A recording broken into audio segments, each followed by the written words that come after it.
Welcome back, Hannity. So once again, President Obama is lashing out at the media. Now, here's what he told Vox.com when asked if the media overstates the level of alarm that people should have about terrorism. Absolutely. And, I don't blame the media for that. What's the famous saying about local newscasts, right? If it bleeds, it leads, right? You show crime stories and you show fires, because that's what folks watch. It's all about ratings. And the problems of terrorism and dysfunction and chaos, along with plane crashes and a few other things, that's the equivalent when it comes to covering international affairs. Pretty unreal. And speaking of chaos, listen to what former Defense Intelligence Agency Director, Lieutenant General Michael Flynn, told Chris Wallace about who is in charge of the White House when it comes to defeating ISIS. Take a look. I can't sit here and tell you that I know who it is. I really don't, which is part of the problem. And so if everybody's in charge, nobody's in charge. And it's like the analogy that I just used with the football team. I mean, we're saying ready, break, and everybody's going into different stadiums. Here with reaction, in studio, rare appearance, Arizona Senator John McCain. Senator, welcome back. Good to see you, my friend. Thank you for being here. Sean.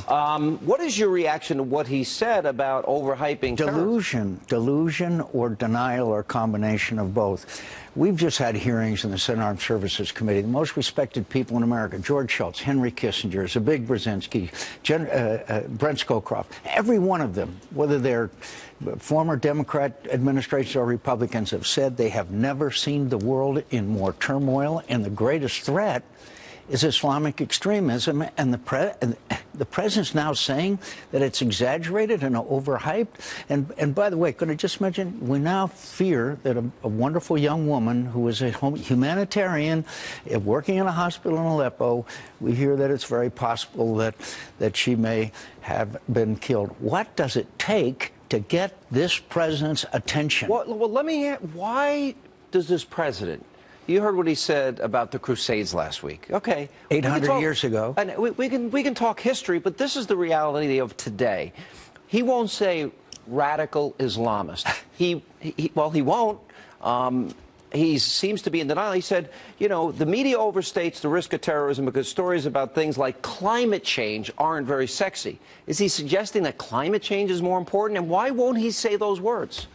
I do not know, and I have no clue except that it's very clear that he is either in denial of the reality of what's happening in the world. Look where ISIS is spreading. The latest is Libya, is now becoming an outpost for ISIS. It's gone across the entire Middle East, and they, Africa. according to the head of British intelligence, MI5, who gave a speech a couple of weeks ago, said they are a direct threat to the United States of America.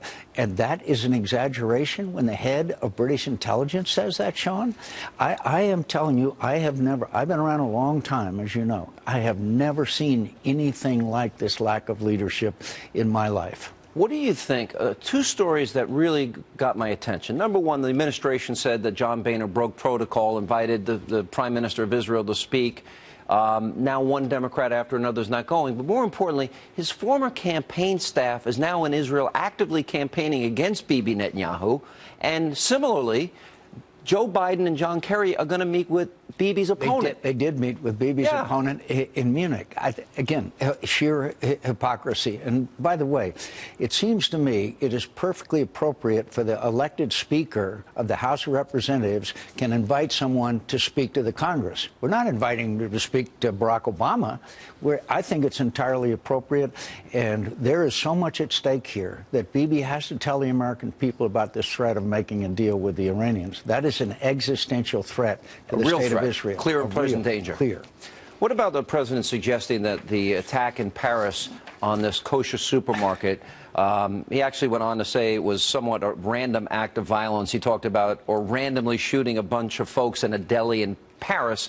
There's nothing random about that. We know that was an organized plot. And if you need authentication of that, look at what the story in the Wall Street Journal about how they got the wife of one of these killers all the way to Syria. That took a very sophisticated network.